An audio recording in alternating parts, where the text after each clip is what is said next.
최근에 나온 신간이 있습니다. 새신자가 묻다라고 하는 책인데요. 이 책은 한국의 이상준 목사님이라는 분이 저술한 책입니다. 제목과 같이 새신자들에게만 주는 책이 아니고 이것은 기존 신자들에게도 특별히 기독교 신앙에 대한, 기독교 변증에 대한 그러한 내용들을 담고 있습니다. 그래서 우리가 궁금한 신앙의 ABC에 대한 내용들이 참 많이 담겨져 있습니다. 쉽지만은 않고요. 또 굉장히 유익한 그런 책입니다. 여기 보면 저자는요 이렇게 말하더라고요. 믿음이라고 하는 것은 신앙인들만 갖고 있는 것이 아니다. 모든 사람들이 어떤 형태로든 자기들만의 믿음을 가지고 살아간다는 것이죠. 그런 것 같습니다. 예를 들어 우리가 매스컴을 통해서 여러분 정보를 얻고 그리고 그 가운데 우리가 살아가지 않습니까? 그것을 믿잖아요. 그러한 정치와 경제와 날씨 이 모든 것들을 다 우리는 거기에 따라 인격이 따라갑니다. 믿기 때문이죠. 또 배우자와 가족에 대한 믿음이 있기 때문에 여러분 가정에서 모든 것들을 가족들과 공유하는 거 아닙니까? 좀 더 깊이 들어가면 여러분 은행에 왜 돈을 맡기십니까? 은행을 믿기 때문에 돈을 맡기시는 거잖아요. 그뿐만 아니라 여러분 식당에 왜 가십니까? 여러분 주방장을 믿기 때문에 식당을 가는 것 아닙니까? 우리가 만약 믿지 못한다면 결코 갈 수 없을 것입니다. 아마 우리에게 그러한 믿음이 없다면 우리는 하루도 안심하고 살아갈 수 없을 거예요. 결국 우리는 믿는 자든 믿지 않는 자든 모두가 믿음이라는 토대 위에 살아가고 있습니다. 그러나 사람은 믿음이 흔들릴 때도 있습니까? 없습니까? 네. 예를 들어 부유했던 사람이 어떠한 경제적인 실패로 인하여서 이제 바닥을 치고 심지어 빚더미에 앉게 되었을 때 그럴 때도 있고요. 또 건강하던 사람이 갑자기 말기암이 걸린다든가 불치의 병이 걸렸을 때, 또 사랑하는 가족이 뜻밖의 사고나 질병으로 인하여서 그렇게 하나님의 품으로 가게 되었을 때 사람은요 심리적으로 영적으로 무너지게 됩니다. 왜냐하면 그때 이제 우리의 믿음이 흔들리는 거예요. 그래서 어떤 신학자는 이렇게 말합니다. 이 세상에는 유신론자와 무신론자가 있는 것이 아니라 신자와 비신자만이 있을 뿐이다. 여러분 이 말을 이해하세요? 신자와 불신자를 지금 이야기하는 게 아니라 신자와 비신자. 이 뜻은 뭐냐면 모두가 다 믿음이 있다는 거예요. 신자는 하나님이 있음을 믿으며 살아가는 것이고 비신자는 자기를 믿으며 그렇게 살아가는 사람을 말한다는 것입니다. 오늘 우리는 믿음에 대해서 말씀을 잠깐 묵상하기를 원합니다. 히브리서 11장은 믿음장으로 알려진 말씀이에요. 믿음의 정의가 나오고요. 믿음으로 살았던 수많은 신앙의 선진들의 모습이 이 11장 안에 담겨져 있습니다. 그러나 성경에서 믿음은 이 히브리서에서만 말하고 있는 것은 아닙니다. 성경 속에 얼마나 많은 곳곳에 믿음에 대한 이야기가 나옵니까? 특별히 바울이 믿음에 대해서 이야기를 많이 했는데요. 에베소 2장 8절에서 9절에 보면 믿음은 하나님의 선물이라고 말씀하고 있어요. 그리고 또 로마서 10장 17절에 보면 믿음은 들음에서 난다. 그런데 무엇을 들음으로? 하나님의 말씀을 들음으로 우리가 믿음을 갖게 된다라고 가르쳐주고 있습니다. 그런 의미에서 오늘 우리는 믿음을 다 이야기하겠다는 것이 아니라 히브리서의 11장, 특별히 오늘 6절을 중심으로 한 믿음에 대한 내용을 잠시 여러분과 함께 나누기를 원합니다. 그렇다면 히브리서 11장에서 믿음을 성경 한 장에 걸쳐 이렇게 강조하고 있는 저자가 누구일까요? 흥미롭게도요, 히브리서는 신약 성경에서 저자가 불분명한 성경 중에 하나예요.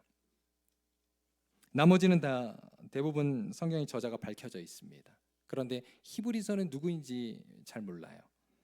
초대교회 시대부터 많은 학자들이 이 저자가 누구인지에 대해서 여러 의견들을 제시했습니다. 가장 그래도 많이 지지를 받는 게 바울 사도의 글이 아닌가 생각을 하는데, 그런데 다른 서신서들과는 많이 다릅니다.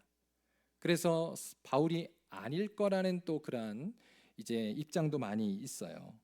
예를 들어서 바나바가 아닐까, 또 아볼로가 아닐까 이렇게 추정을 합니다. 초대교회 교부인 오리겐이라고 하는 사람이 이렇게 말했어요. 누가 이 서신을 썼는지는 오직 하나님만이 아신다 그랬습니다. 정답인 것 같습니다. 여러분 많은 학자들은요 이 히브리서의 저자를 이렇게는 추정했습니다. 바울과 같은 1세대 사도들은 아닐 것이다. 아마 그 후배들, 그 다음 세대, 2세대 초대교회 리더들 중에 하나로 보고 있어요. 그 이유는 히브리서 2장 3절에 보면 이렇게 말합니다. 한번 제가 그냥 읽어드릴게요. 이 구원은 처음에 주로 말씀하신 바요 들은 자들이 우리에게 확증한 바니 그랬습니다. 자, 주는 예수님이죠. 주로 말씀하신 바요 들은 자들이 1세대잖아요. 그리고 우리에게 확증한 바니 2세대를 지금 말하고 있습니다. 이처럼 2세대 리더 중에 한 사람이 이 성경을 썼을 것으로 추정하는 거죠. 히브리서의 기록 연대는요 대략 AD 70년 전으로 예상을 합니다. 여러분, 이 시기는요 초대교회가 막 태동한 시기가 아니에요. 이미 한 세대가 지나간 시점입니다. 예수님이 이 땅에서 33년간 사셨다면 AD 30, 40년 정도가 이제 1세대, 그죠? 사도들이고, 그리고 이제 이 70년 정도는 2세대 사람들이 살았던 바로 그러한 시대였다는 거예요. 이 시대는 이제 점점 교회가 박해가 심해지고요, 로마로부터. 그래서 많은 신앙인들의 신앙의 열정이 식어져갈 무렵이었습니다. 히브리서의 수신자들은 이미 예수님을 믿은 지 상당한 시간이 흘렀기 때문에 그들은 그동안 이제 그들의 영혼이 점점 냉담해져 있었다는 거예요. 사도 바울이 그리고 사도 베드로가 AD 60년에서 70년 사이에 돌아가신 것으로 추정합니다. 그러니까 이제 그들이 믿었던 그 기둥 같은 사도들도 주님 품으로 가고, 그리고 여러분 데살로니가 전후서에 보면 사도 바울이요 예수님이 오실 것을 막 기대하잖아요. 그런데 예수님도 말씀하셨잖아요. 가시면서 내가 속히 오리라 했지만 예수님도 오시지 않고, 그러면서 사람들이 점점 지쳐가고 있었다는 겁니다. 그러한 시점에 영혼들의 그러한 마음들이 점점 완고해지고 또 살아계신 하나님으로부터 떨어져 나가는 신자들이 생기게 되었어요. 또 어떤 이들은 하나님의 말씀을 깨달으려 하지도 않고 심지어 신자들의 모임과 예배조차 멀리하는 그러한 풍토가 이루어지게 됐다는 겁니다. 그래서 히브리서 저자는요, 이 히브리서가 굉장히 길거든요, 서신서 치고는. 근데 그 안에 보면 그들의 믿음을 책망하고 권면하는 내용이 있습니다. 자, 히브리서 5장 12절 말씀 한번 보겠습니다. 히브리서 5장 12절 한번 다 같이 읽겠습니다. 시작. 때가 오래되었으므로 너희가 마땅히 선생이 되었을 터인데 너희가 다시 하나님의 말씀의 초보에 대하여 누구에게서 가르침을 받아야 할 처지인지 단단한 음식은 못 먹고 젖이나 먹어야 할 자가 되었도다. 자, 이들의 영적인 상태를 지금 고발하고 있잖아요. 또 하나 찾아볼게요. 히브리서 10장 25절입니다. 제가 한번 읽겠습니다. 모이기를 패하는 어떤 사람들의 습관과 같이 하지 말고 오직 권하여 그날이 가까움을 볼수록 더욱 그리하자. 이들에게 지금 권면하고 있는 이 저자의 말씀을 보게 된다는 것입니다. 여러분, 믿음이 약해지면 어떻게 될까요? 우리가 한번 생각해 보세요. 믿음이 약해지면요, 보통 사람들은 다 처음에 말씀으로부터 멀어집니다. 그리고 두 번째는 교회로부터 멀어져요. 그러면서 세 번째 나타나는 현상이 하나님으로부터 멀어진다는 겁니다. 그래서 시편 1편 1절에도 보면 이렇게 말합니다. 복 있는 사람은 악인들의 꾀를 따르지 아니하고 죄인들의 길에 서지 아니하며 오만한 자들의 자리에 앉지 아니한다 그랬습니다. 여러분, 이것을 거꾸로 한번 생각해 보세요. 복이 없는 사람은 악인들의 꾀를 따르고, 이게 첫 번째예요. 그 다음 두 번째, 죄인들의 길에 서며, 그 다음 마지막 세 번째, 오만한 자들의 자리에 앉는다 그랬습니다. 따르고 그 자리에 서고 그리고 아예 주저앉습니다. 이게 바로 신앙을 잃은 자들의 특징이라는 것이에요. 오늘 말씀에 수신자들이 겪고 있던 삶의 현상 그리고 상황이 바로 이와 같았다는 거예요. 여러분, 어떻습니까?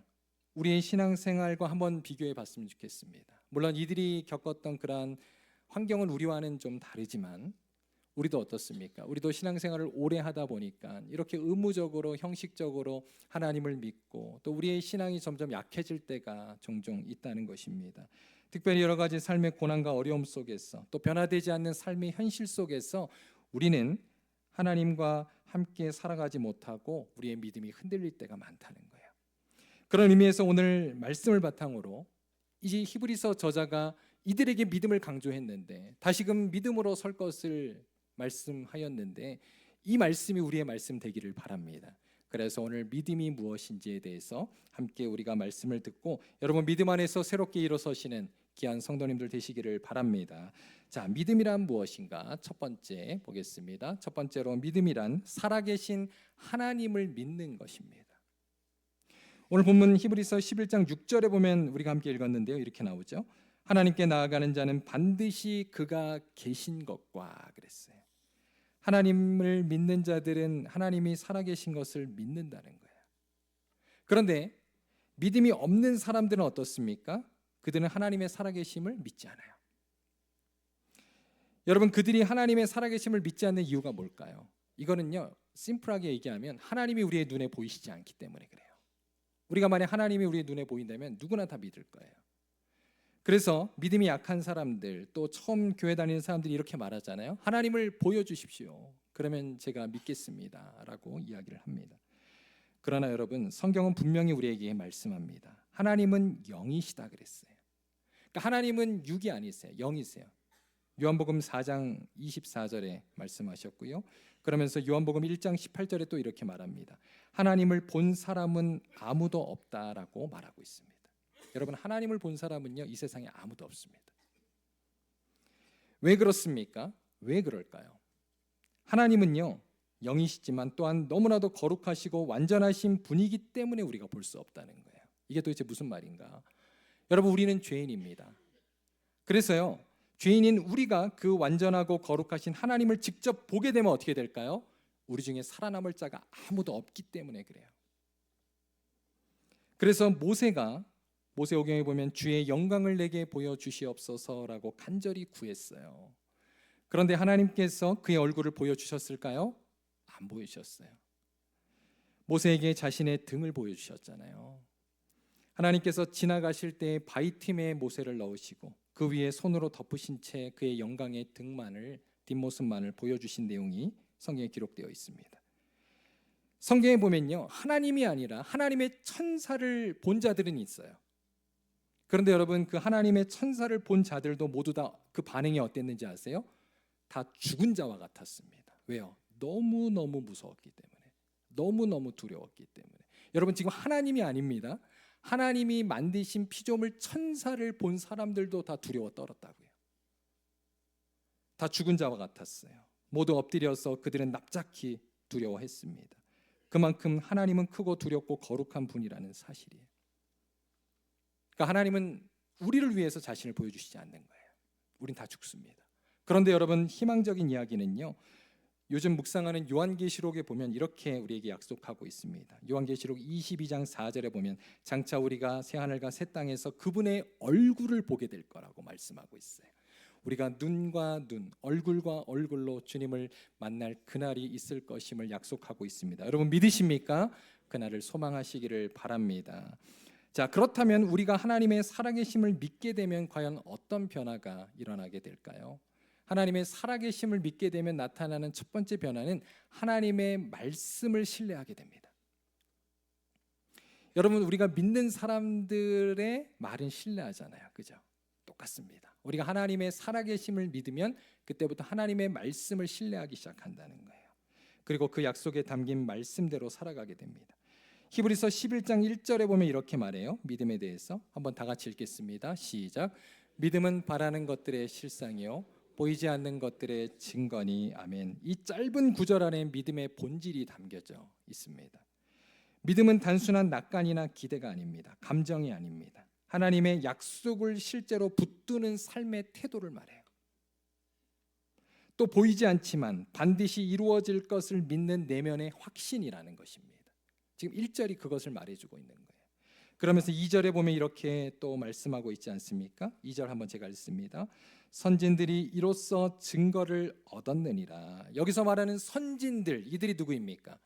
히브리서 11장에 나오는 많은 믿음의 조상들을 이야기하는 거예요. 여러분 좋아하시는 아브라함도 있고 뭐 에녹, 노아 다 있잖아요. 모세, 이들이 이 11장 안에 다 들어가 있지 않습니까? 그들과 우리가 똑같은 것은 이들도 하나님을 보지 못했습니다. 그러나 이들은 하나님의 살아계심을 믿고 바로 하나님의 말씀에 대한 반응을 했던 자들, 그들의 삶과 그들의 선택과 행동에서 그들의 믿음을 드러낸 자들인 줄로 믿습니다. 바로 그들을 하나님이 기뻐하셨다라고 오늘 말씀은 이야기하고 있는 거예요. 그렇다면 하나님의 살아계심에 대한 믿음을 가진 자들과 그렇지 않은 자들 가운데 또 차이점이 하나 드러납니다. 그게 뭔지 아세요? 3절을 보십시오. 3절을 보면 이렇게 말합니다. 우리 다 같이 한번 읽겠습니다. 시작. 믿음으로 모든 세계가 하나님의 말씀으로 지어준 줄을 우리가 아나니 보이는 것은 나타난 것으로 말미암아 된 것이 아니니라. 아멘. 여러분, 믿음을 가진 자들은 바로 이 만물이, 천지 만물이 우연의 소산이 아니라 하나님의 그러한 계획과 창조의 섭리 가운데 지어졌음을 믿으며 살아간다는 거예요. 그러나 믿지 않는 자들은 이 모든 것들을 그냥 우연의 산물로 여긴다는 것입니다. 여러분, 그렇게 되면 어떠한 차이가 생길까요? 우리 믿는 자들은 바로 우리를 창조하신 하나님의 계획과 목적 속에 살아가게 됩니다. 그래서 웨스터민스터 소요리문답 1문에 이렇게 질문하잖아요. 사람의 제일 되는 목적이 무엇입니까? 그 대답은 다음과 같습니다. 사람의 제일 되는 목적은 하나님을 영화롭게 하는 것과 영원토록 그를 즐거워하는 것입니다. 이처럼 우리의 삶의 목적과 방향이 달라진다는 것이죠. 그러나 하나님의 그러한 살아계심을 믿지 않는 자들은 이 세상이 그저 우연의 산물이라고 생각하기 때문에 그들은 어떻게 될까? 제가 처음에 서론에 소개해드렸던 그 책을 좀 인용하겠습니다. 그 안에 보면 이런 내용들이 있어요. 여러분, 코넬 대학교의 진화 생물학자인 윌리엄 프로바인이라고 하는 교수가 이렇게 말했습니다. 한번 보여주시죠. 네, 신이 존재하지 않는다는 것을 믿으면 다음과 같은 결론에 도달한다는 거예요. 신이 존재하지 않는다. 여기서 끝이 아니고요. 계속 이어지죠. 죽음 이후에 생명은 없다. 세 번째, 윤리의 절대적 기준은 없다. 네 번째, 삶의 궁극적인 의미는 없다. 그리고 마지막, 인간에게 진정한 자유의지는 없다는 거예요. 그래서 하나님 없는 세계관을 살아가는 자들은 현세주의에서 쾌락주의로 빠지고요, 또 물질주의로 빠지고 마지막은 결국 허무주의에 흘러갈 수밖에 없다는 것입니다.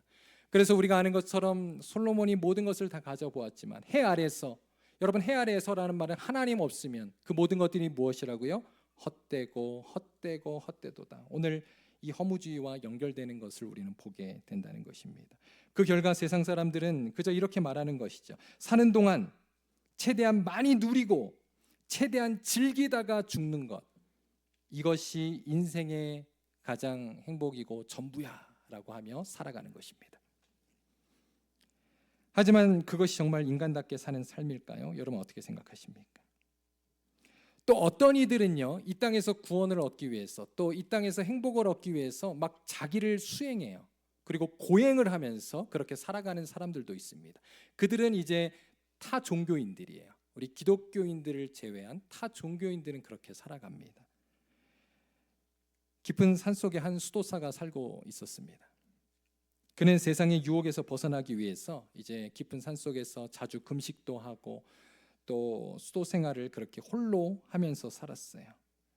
그러나 그의 마음에는 평안도 없었고요, 구원의 확신도 없었습니다. 그러던 어느 날 그가 이제 마을로 내려가서 한 수도사를 만나게 됩니다. 그런데 그 마을에서 만난 그 수도사는 가난한 이들을 돕고 아픈 자들을 돌보면서 기쁨에 찬 얼굴로 살고 있는 거예요. 그래서 깜짝 놀라서 그에게 가서 물었습니다. 나는 산속에서 금식도 하고 수행도 하고 또 기도하며 수도 생활을 하는데 왜 이렇게 마음이 불안한 것일까요? 그런데 당신은 왜 이렇게 기쁘게 살 수 있습니까? 라고 질문을 했습니다. 그러자 마을의 수도사가 이렇게 대답을 했다고 해요. 저는 구원을 얻기 위해, 행복을 얻기 위해 선행을 하는 것이 아니라 이미 받은 구원의 기쁨을 나누고 있을 뿐입니다 라고 대답을 했다는 거예요.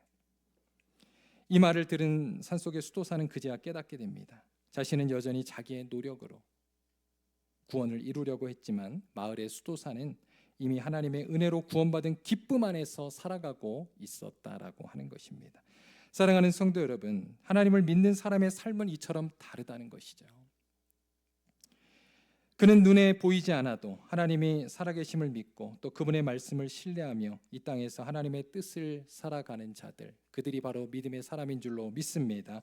여러분, 이러한 삶으로 하나님이 기뻐하시는 삶을 살아가는 저 여러분 될 수 있기를 바랍니다. 그 다음 두 번째예요. 두 번째, 믿음은 무엇인가? 믿음은요, 하나님을 찾는 자에게 상 주시는 것을 믿는 것입니다. 오늘 11장 6절에 보면 후반절에 이렇게 말합니다. 또한 그가 자기를 찾는 자들에게 상 주시는 이심을 믿어야 할지니라 그랬어요. 믿음이 있는 자들은 하나님을 찾는 자들입니다. 믿음이 없다면 하나님을 찾지 않아요. 대신 자기의 힘과 노력만으로 이 세상을 살아가려 할 것입니다. 세상 사람들은 하나님의 살아계심을 믿지 않기 때문에 우리가 하나님을 찾고 또 우리가 하나님께 기도하는 것을 볼 때 뭐라고 생각할까요? 저들은 단지 인간의 연약함 그리고 자기 위안을 위해서 저희를 하는 거야 라고 우리를 치부합니다. 그러나 여러분 그렇지 않습니다. 기도라고 하는 것은요, 우리 인간이 할 수 있는 가장 고귀한 그러한 능력 있는 믿음의 행위인 줄로 믿습니다. 여러분 기도도 아무나 하지 않습니다. 기도는요 정말 믿음이 있는 사람이 더 하는 거예요. 기도는 살아계신 하나님께 나아가는 것이고 그분을 의지하는 믿음의 표현이기 때문입니다. 이처럼 믿음이 있는 자들은 하나님을 찾습니다. 왜요? 하나님은 자기를 찾는 자에게 오늘 말씀처럼 반드시 응답하시고 상을 주시는 분이라고 약속하셨기 때문입니다. 그것을 믿고 하나님께 나아가는 거예요. 여러분 지금 어떠한 어려움과 또 막힌 가운데 있습니까? 여러분 얼마나 우리의 삶 가운데 많은 우리가 해결할 수 없는 문제들이 있습니까? 하나님께 기도하시기를 바랍니다. 약속의 하나님께서 반드시 우리에게 주의 뜻대로 응답하실 줄로 믿습니다. 그런데 여러분 여기서 말씀하고 있는 상은요 단지 어떠한 리워드 즉 보상만을 이야기하고 있는 게 아닙니다. 이것은 바로 하나님 자신을 주시겠다라고 하는 말씀이기도 해요. 왜 그렇습니까? 우리가 하나님을 찾기 위해서 날마다 그분을 갈망하고 또 그분께 나아갈 때 결국 우리에게 생기는 게 뭔지 아세요? 그 주님과의 친밀함입니다. 주님을 더욱 알아가는 것입니다. 여러분 이것이 가장 큰 복인 줄로 믿습니다. 그럴 때 우리의 믿음은 조금씩 더욱 성장하게 되는 것이에요. 우리 믿음은요 누구든지 단번에 성장하는 사람은 아무도 없습니다. 한 번에 깊어지는 사람은 아무도 없어요. 날마다 하나님을 찾는 자들, 하나님께 나아가는 자들, 여러분 그들에게 하나님께서 함께 하시고 또 저들의 믿음이 더욱 깊어지고 단단해지는 줄로 믿습니다. 그러므로 우리는 주님께 날마다 나아가야 한다는 거예요. 그래서 하나님께서 때로는 우리에게 시험과 고난도 허용하시는 것 같아요. 왜요?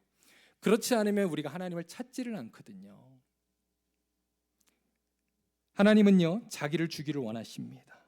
그리고 우리를 더 깊은 관계로 이끄시기를 원하시는 분이라는 사실이에요. 존 파이퍼 목사님이 쓴 하나님을 기뻐하라는 책이 있습니다. 그 책에 보면 믿음을 다음과 같이 정의를 해요. 제가 한번 읽겠습니다. 믿음은 하나님을 사용하는 것이 아니다. 하나님을 가장 큰 기쁨으로 삼는 삶이다. 우리가 하나님을 찾고 그분 안에서 참 만족을 누릴 때 그 자체가 가장 큰 복된 상이며 하나님께는 최고의 영광이 된다. 여러분 아멘입니까? 저는 이 문구를 참 좋아해요. 그래서 제 카톡에 첫 화면에 탁 이게 들어가 있어요. 여러분 하나님 안에서 참 만족을 누리고 하나님을 가장 큰 기쁨으로 삼는 여러분 우리 귀한 성도님들 되시기를 주님의 이름으로 축원합니다. 이제 마지막입니다. 믿음은 무엇인가? 믿음이라고 하는 것은요 하나님께 대한 신뢰와 인내입니다.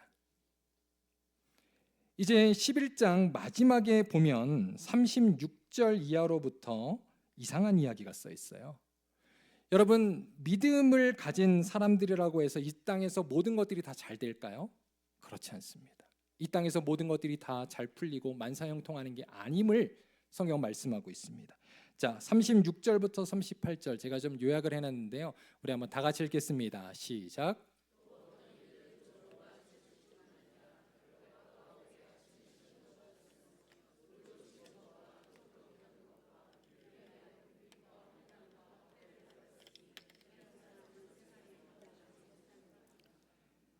여러분 이들도 다 믿음을 가진 자들이었습니다.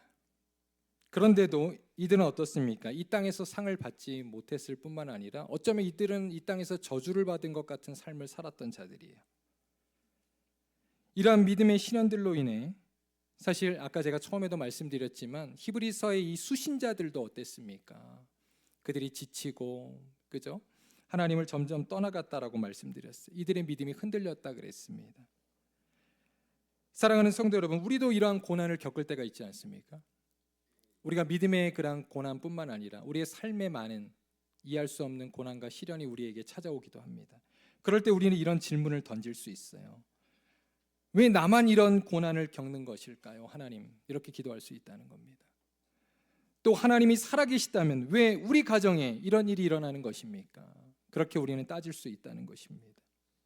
그럴 때 우리의 믿음이 약해집니다. 흔들립니다. 그리고 우리의 마음이 낙심하게 된다는 거예요. 하지만 여러분 기억하십시오. 우리는 이 땅에서 하나님의 뜻을 다 이해할 수는 없어요. 우리가 하나님을 다 이해할 수 없는 것처럼 하나님의 뜻을 다 이해할 수는 없습니다. 그러나 우리가 다 하나님을 이해할 수 없을지라도 분명한 사실은 하나님은 언제나 선하시고 신실하시며 우리를 향한 그 뜻은 결코 헛되지 않다는 사실을 여러분 믿으시기를 바랍니다. 예수님께서도 나면서부터 소경된 자, 성경에 보면 맹인이라고 표현되어 있어요. 요즘은 그런 표현을 안 하는데 앞을 보지 못하는 그 소경에 대해서 이같이 말씀하셨잖아요. 사람들이 그렇게 질문하잖아요. 이 사람의 죄 때문입니까? 아니면 부모의 죄로 인함입니까? 그때 예수님 이렇게 말씀하십니다. 이 사람이 맹인으로 난 것은 이 사람이나 그 부모의 죄로 인함이 아니라 그에게서 하나님이 하시는 일을 나타내고자 하심이라. 여러분, 이처럼 믿음이라고 하는 것, 이것은 눈에 보이는 당장의 결과가 없어도 이해되지 않는 고난 속에서도 하나님의 말씀을 신뢰하는 것, 하나님을 온전히 믿고 인내하며 붙드는 것, 여러분 그것이 믿음인 줄로 믿습니다. 그러면서 히브리서 기자가 마지막에 이렇게 말하잖아요. 자, 40절 말씀 한번 다 같이 읽어보겠습니다. 시작. 이는 하나님이 우리를 위하여 더 좋은 것을 예비하셨은즉 우리가 아니면 그들로 온전함을 이루지 못하게 하려 하심이라. 하나님께서 우리에게 예비하신 더 좋은 것이 있다고 말씀하셨어요. 그것이 무엇인지 우리는 모르겠습니다. 그러나 주님 약속하셨어요. 이걸 믿는 거예요. 이걸 기다리는 거예요. 우리는 반드시 그리스도 안에서 언젠가 이것을 깨닫고 알고 또 이해하게 될 날이 올 것입니다. 그리고 주님은 그때 우리의 모든 눈물을 닦아주시고 우리는 비로소 주님께 이런 고백을 할 것입니다. 주님 옳습니다. 주님은 완전하십니다. 그리고 주님을 찬양하게 될 것입니다. 일제시대 때 순교를 당하신 주기철 목사님 아시죠? 한국의 대표적인 순교자이신데요. 그분이 돌아가시기 전에 이렇게 기도했습니다. 한번 기도문 제가 읽어드립니다. 주여, 지금은 아무것도 보이지 않습니다. 주님, 그러나 나는 주님만을 바라봅니다. 나는 지금 이 땅에서 아무 소망이 없사오나 하늘의 소망을 바라봅니다. 나는 육신의 연약함 때문에 몹시 두렵고 떨리지만 주님께서 나의 믿음을 붙들어 주시옵소서. 이제 아무 일도 할 수 없사오나 이 모든 일을 주께 맡기나이다. 주여 나를 받아 주옵소서. 아멘. 이제 오늘 말씀을 마치겠습니다. 사랑하는 성도 여러분, 우리 오늘 히브리서 말씀을 통해서 믿음이라고 하는 것은 단지 교리나 감정이 아니라 삶의 중심에서 하나님을 바라보는 태도요, 하나님을 찾는 자에게 상 주시는 이심을 믿는 것이요, 어떤 상황 속에서도 흔들리지 않는 영적 확신임을 함께 묵상하였습니다. 여러분, 하나님을 기쁘시게 하는 삶을 살기를 원하십니까? 그렇다면 우리에게 믿음이 필요합니다. 믿음은 예수님께서 우리에게 선물로 주신 것입니다. 그러므로 우리는 나의 믿음이 더욱 성장하기 위해서, 여러분 성숙하기 위해서 먼저 하나님께 구하시기를 바랍니다. 그리고 주님께서 우리에게 주신 믿음으로 오늘도 하나님께 나아가고 하나님을 찾으며 우리의 믿음으로 내일을 기대하며 소망하며 살아가는 자들에게 하나님께서 참된 평안으로 함께 하실 것을 믿습니다. 우리 이 시간 함께 기도하겠습니다.